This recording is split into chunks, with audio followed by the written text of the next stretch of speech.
So we were just speaking about it, and then I was trying to comment on why is it called as a gradient descent algorithm.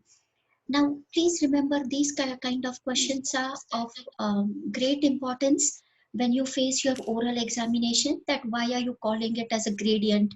Where exactly gradient is being taken when you're working on the algorithm? Why is it descent, and what are you actually descending towards?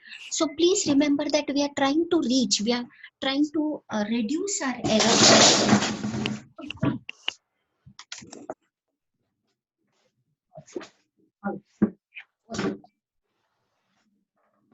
नहीं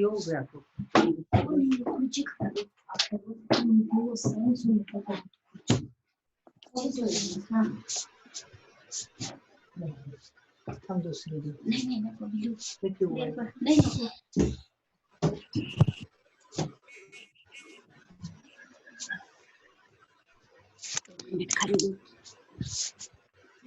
mummy all of you. Hello class, so sorry for that disturbance at my side. Let's get Okay. yeah all good, all good. Thank you so much. Let's start. So I was trying to we were trying to speak on this is being called as a gradient descent, and these points are important from your oral examination point of view, that what is it that actually you are trying to decrease. Going back to our screen, I'll share my screen with all of you here. And I wanted you to know that we are taking a sigmoid function. That was our activation function in the forward pass. So I know that all of you are aware. Pardon? Am I not audible? All good class? Here everyone? Yeah, all good. Okay. So I know that you're already aware of it. If your function is 1 upon 1 plus e raised to minus x, which is a sigmoid function in the forward pass. And now if you try and look at its derivative, if you take the derivative, the derivative is actually f of x in the, and I mean the other bracket, 1 minus f of x. So the derivative of 1 upon 1 plus e raised to minus x is nothing but that function itself multiplied by this. I'm sure all of you have already derived it. Is that okay? So I stop. I mean, this was only to give you a quick reminder of derivative of 1 upon 1 plus e raised to minus x, which is our activation function in the forward pass. The derivative is f of x into 1 minus f of x. This is what I'll be using in my backward pass. So now let's go back to our example. Still not started. Let's go back to what we were doing. Okay, here we go. Now going to the backward phase. Now it will be relatively easy to understand. Tk minus yk. This is nothing but your error. And this error, you are multiplying it by the derivative, which is nothing but the gradient. So that is f of x minus 1 minus f of x. I don't know, I did try to mute the participants, but why is it not working? Just give me a minute.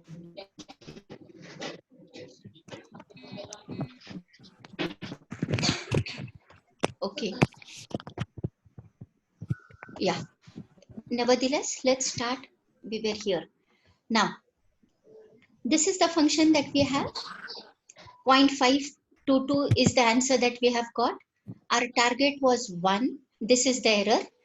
And what am I doing is, in error correction, we are multiplying the error by the derivative of the activation function. Please understand the role of activation function here. Whatever weighted sum that you did get in the first phase, it is the activation function which is mapping it to the final value. I hope all of you remember we had various types of activation functions. Logistic, your sigmoid, probability wale functions, you had binary, you had logical, you had bipolar. So it is ultimately the role of the activation function which decides what should your output be. If you remember, in the earlier learning algorithms, you did use something like a threshold function.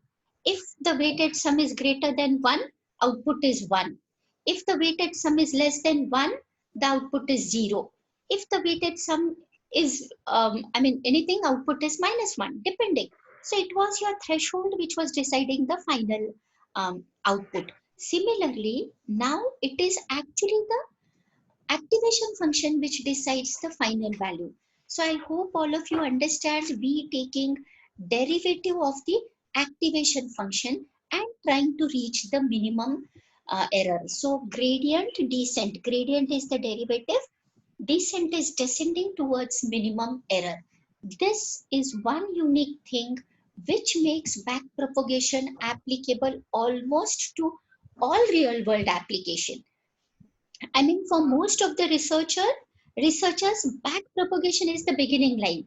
And while for most of the practical engineers, that's the deadline. I mean, with back propagation, changing the activation functions, changing the error values, the epochs, you can always achieve the target values. I'll come to that final discussion at the end.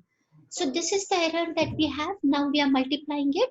I hope all of you very clearly understand. I'm writing f dash in the first step, and we did see right away that derivative of this is f of x into 1 minus f of x. So this is the error. This is the error correction that is being calculated. So error correction that I get is 0.119. I have minimized it a little so that I can show everything at a go. Now what is it that I'm doing? Please focus on the mouse. I have activated the mouse. Error correction that I have at this layer, DK. DK was your final output layer. The error correction that you have got is 0.04. Sorry, 0.119. Now, if you remember the example that I gave in the beginning, let us say the loss is 0.119. So this particular neuron, please focus on the mouse. You are multiplying it by its contribution, which is the weight, to find the final value. I hope you remember it. I hope you remember when I made a very good profit, I will give maximum share of it to the person who contributed 100 fruits. So it was based on the contribution. We are doing exactly the same thing here. This is the error that you have calculated, DK, error correction factor. You're multiplying it by its weight. And what is the weight? 0.4. So the value that you have as D in here is 0.4 into 0.119. Please see this line, all of you. This is exactly what is happening. The error correction here is 0.119 multiplied by 0.1. So if you see, this particular neuron has lesser contributions in the achieved error when compared to this particular neuron. So the correction that has to happen needs to be according.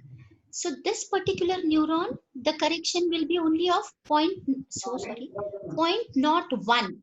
Jabki the upper neuron, the first neuron, which has the weight of 0.4, the correction will be 0.4 into 0.119. So please understand, during your forward pass, we did call this particular, I hope all of you can see the mouse and me pointing towards it. This was your Z Yes, in. ma'am. Yes, thank you so much. This was the Z in, and this was function of Z in after application of sigmoid. Similarly, this was your Y in, which was weighted sum, and I did write here the final output after getting the, after applying the sigmoid. Similarly, in the reverse pass, please understand this part will be the input, this will be the output.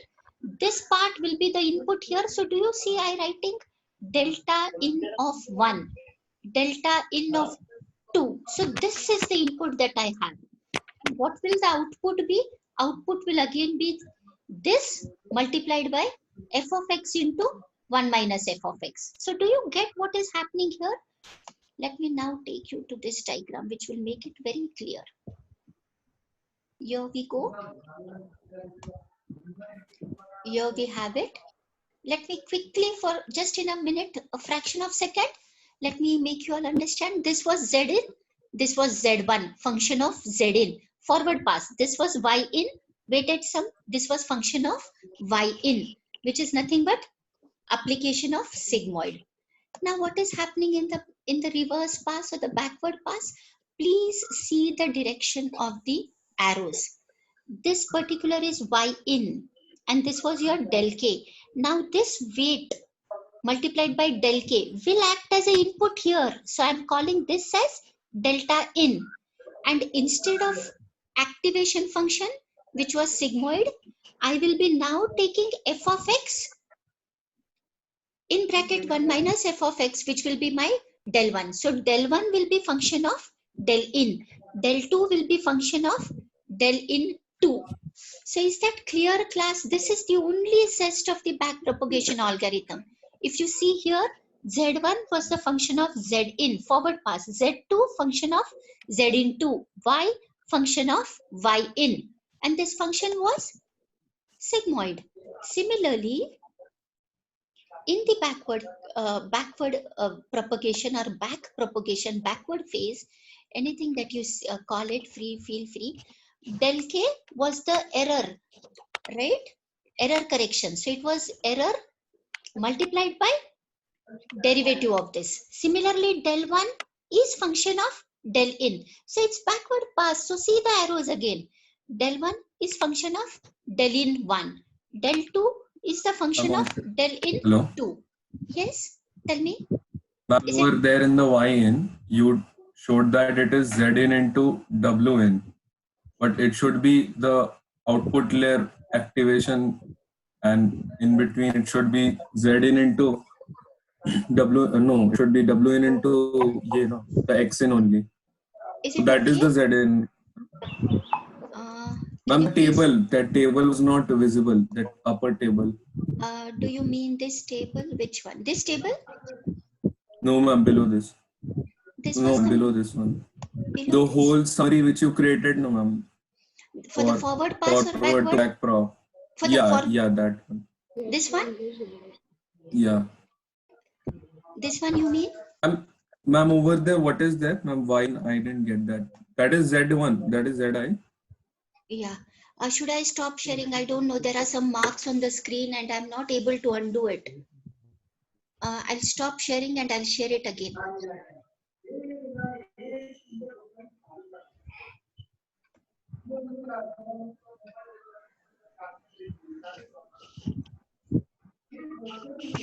Okay. Is it okay now? Yes, ma'am. Okay, Fine. tell me. Tell me, dear. Yeah.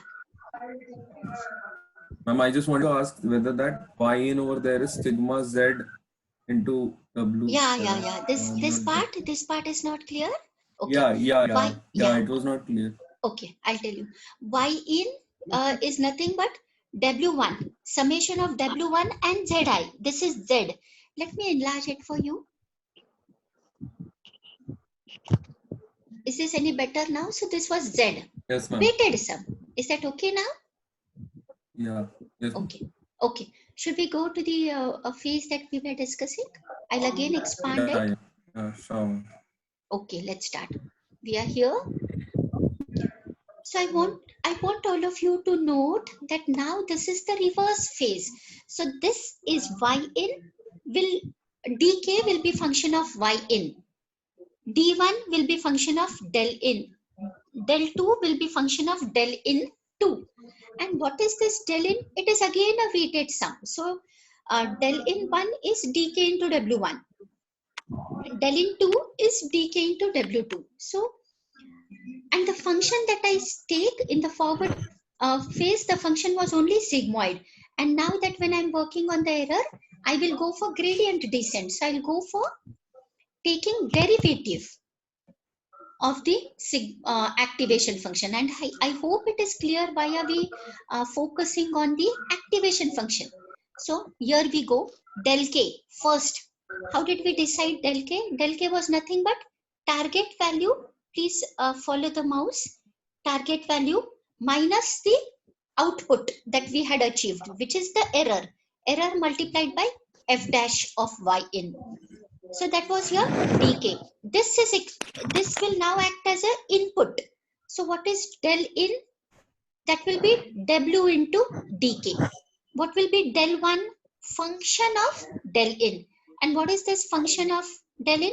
Del in multiplied by the derivative part. Is that clear, class? Are you all understanding what's happening here? Yes or no? Yes, class? Are you all with me?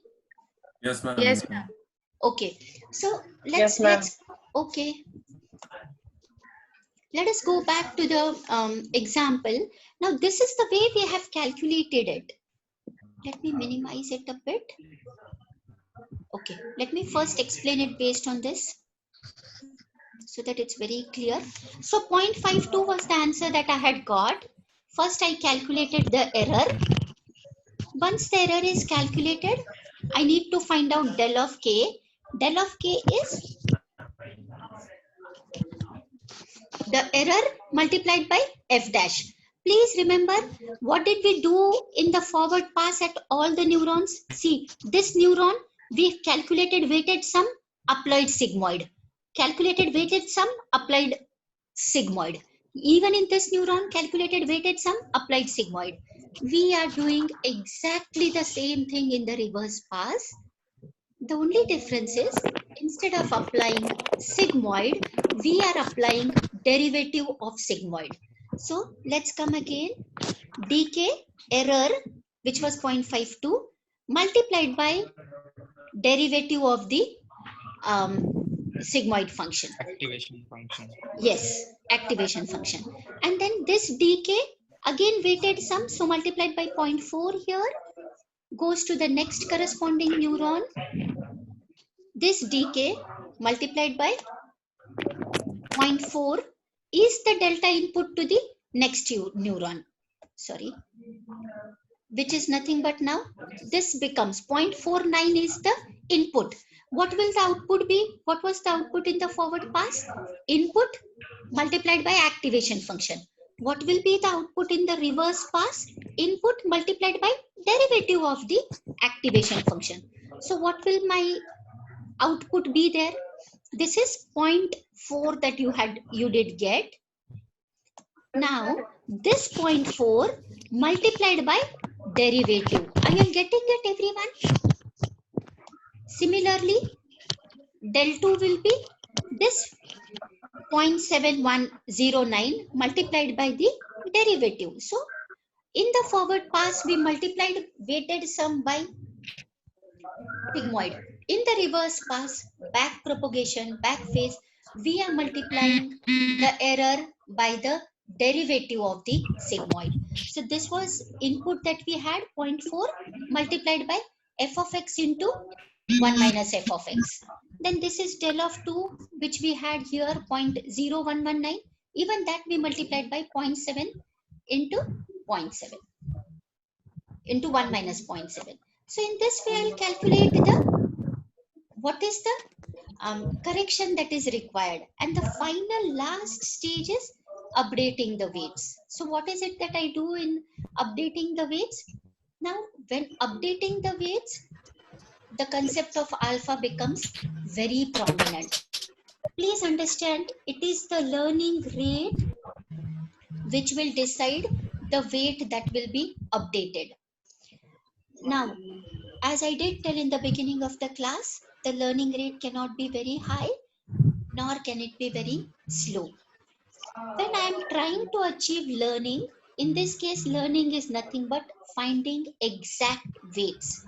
Now let us assume my exact weights. This is just an example. Let us assume that the exact weights are 2. Let us assume that it is just one neuron, and let us assume that the exact weight is 2. The correct weight which will, the correct weight which will classify all the numericals properly. Now let us say I start from 0. And if I start from 0, let us say the alpha, which is learning rate, I keep it as 1.5. I start from 0. My weight updation is 1.5. So what is it that I get next class? It's in a positive direction, assume. First stage is 0. First epoch. Next stage I get 1.5. So 1.5.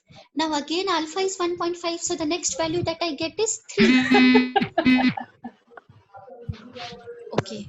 Here everyone, please pay attention. So next weight that I get is 3.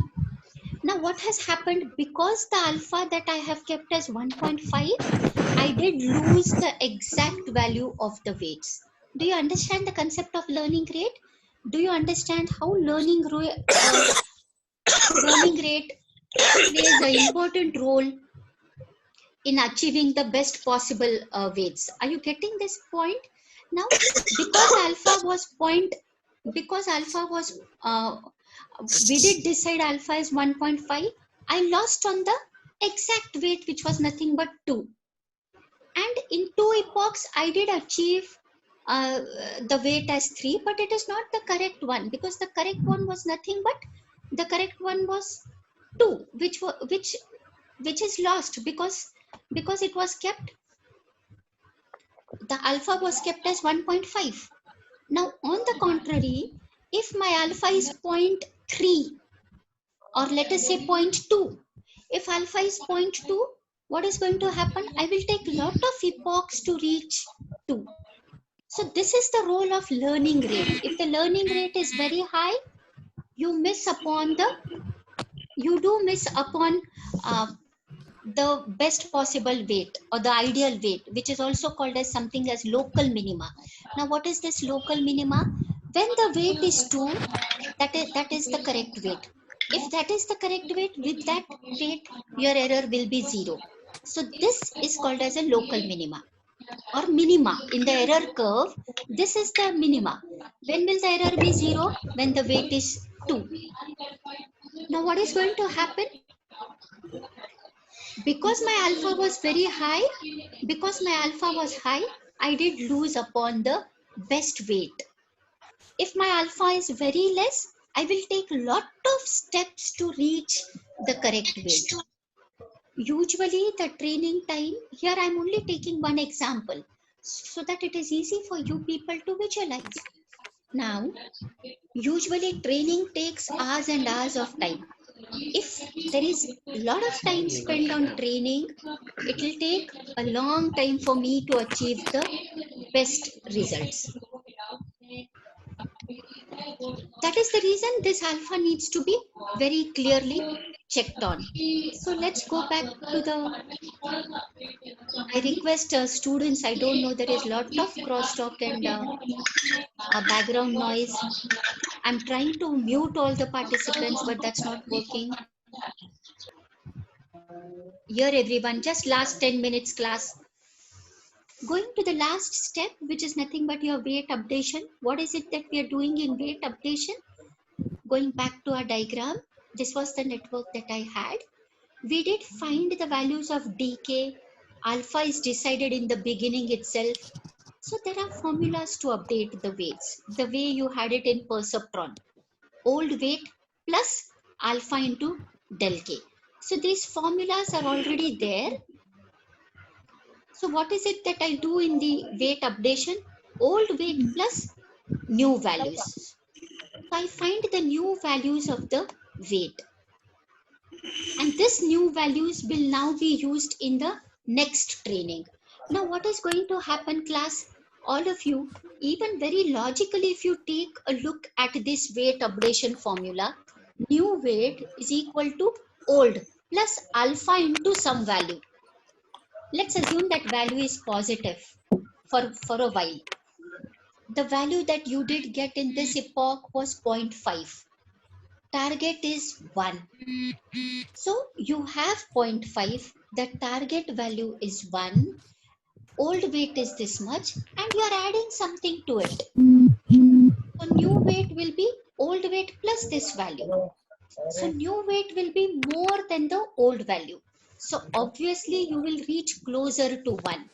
Do you understand this, class? Everybody, what is happening? Let us say old weight was 0.4. Now you are adding 0.1 to it. Let's assume that makes it 0.5. So new weight is 0.5. You are ultimately taking weighted sum. This weighted sum will be more. If weighted sum is more, final value that you get will be more. So when you use this new weights for the next epoch, the value that you get will be more than 0.5. So you will go closer to 1. So once you reach closer to 1, that means your network is still learning. With every epoch,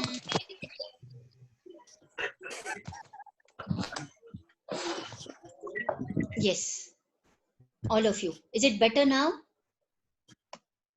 Here, everyone? Okay. So with every epoch, what is it that matters? With every epoch, you should reach towards your goal. So if your target in this particular example, your target was 1 and what you got is 0.5. After revising, after updating the weights, what is going to happen? The weighted sum will increase because new weights will be of a larger value.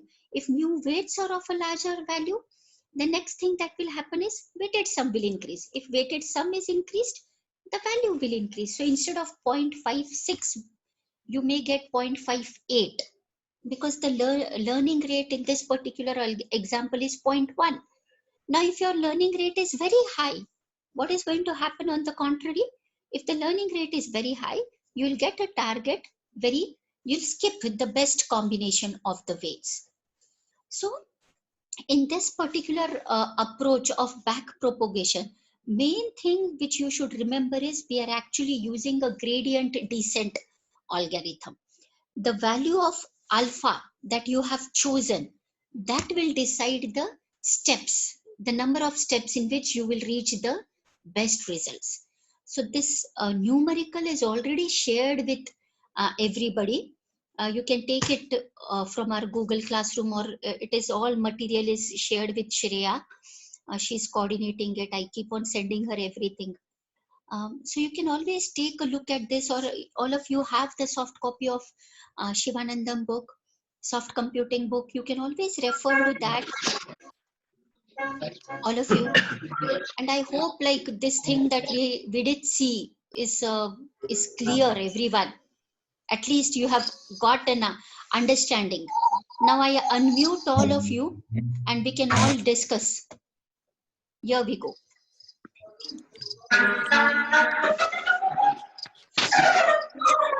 Someone is playing very beautiful piano. I don't know.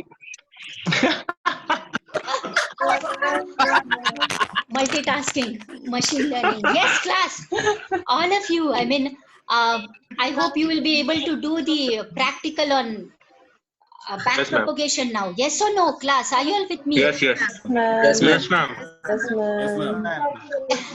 Anybody sleeping? Yes, ma'am. Okay, okay. And how is it going on, everybody? Are you all taking good care of yourself? Are you all at home? Yes, ma'am. Yes, ma'am. Okay. Okay, class. So now listen, all of you, just a minute. From your practical point of view, let me tell you what is it that you will be doing.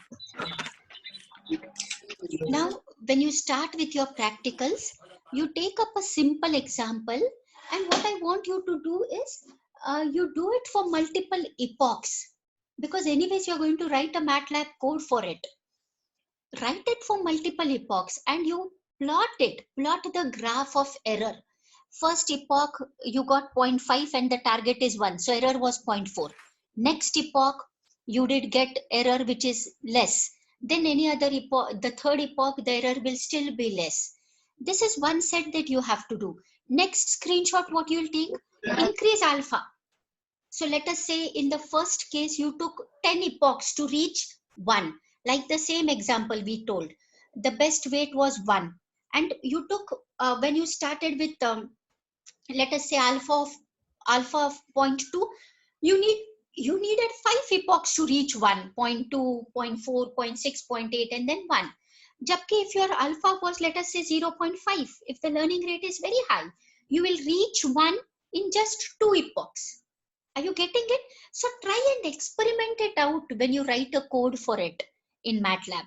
Please remember, even if it is your oral examination, do not be under an impression that you will only be asked theoretical questions. You will be examined on the journals that you are preparing class.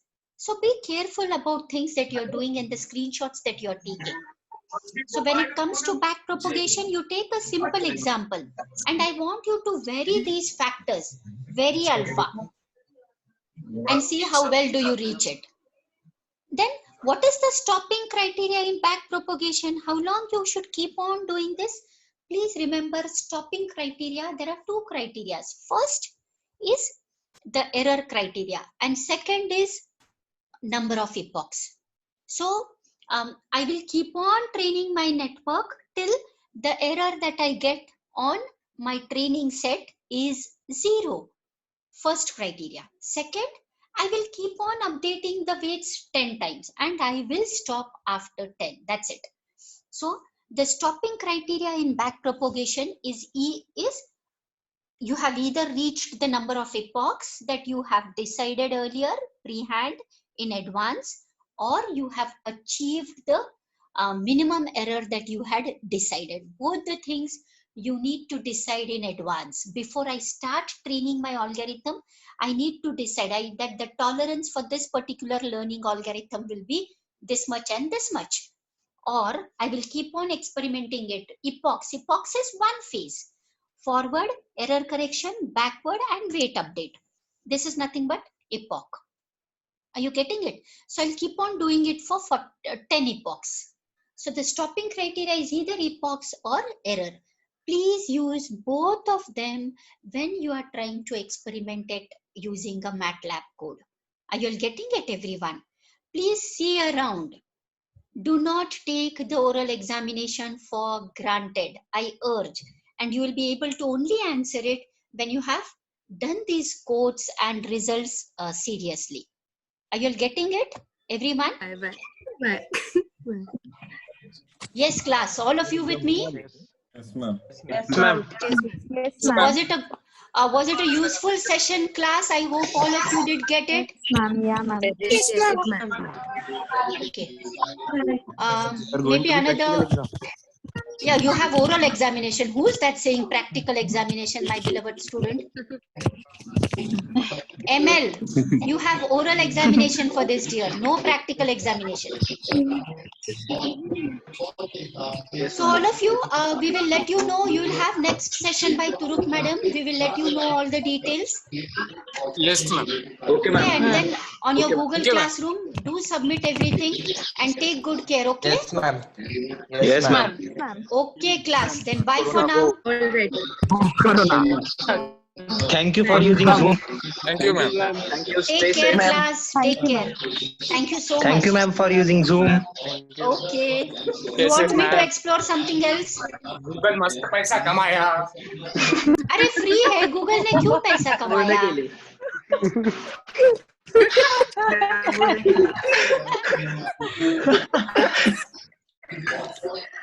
Okay, students, take care. I end the meeting now. Okay.